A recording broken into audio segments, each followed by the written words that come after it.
Americans across the country have been taking to the streets for several days now in protest to the death of George Floyd in Minneapolis. Tuesday afternoon, Kirksville residents did the same, while also standing in solidarity to protest police brutality and racial discrimination. Lining Baltimore Street from near Rotary Park to almost Hy-Vee, residents stood peacefully holding signs while honoring victims like George Floyd, Ahmaud Arbery, and Breonna Taylor, all victims of police brutality in 2020. Protest organizers Garrett and JoJo Nichting say the idea was to start a conversation. I think any protest is a protest to spark change, to make people want to go out and make a difference. She says the only true justice for those impacted is not being murdered in the first place. And until we see that day, she says those who are able must stand up for their Black brothers and sisters.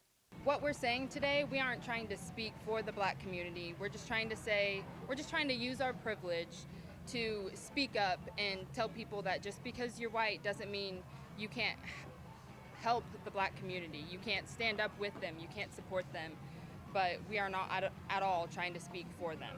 Nichting also told me that while Kirksville does not have as many issues as larger metro areas, she believes racism is still something that needs to be talked about and addressed. Sure, you don't see Black people being shot every day by police in Kirksville, but racism is still very present here. I asked the organizers what changes they believe need to be made. At the state and local level, we need to see policies like prohibiting police from doing chokeholds and strangleholds, and requiring police to give warnings before they shoot and to exhaust every other measure of de-escalation before shooting.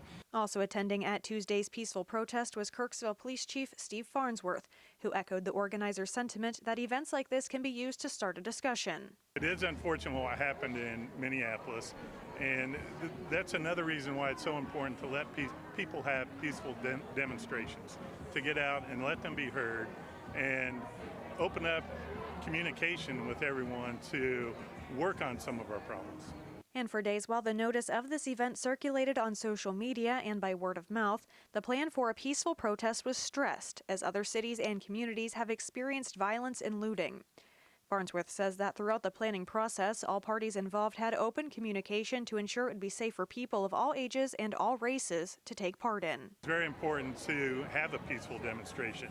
They reached out to us. We've had great communication for the last couple days.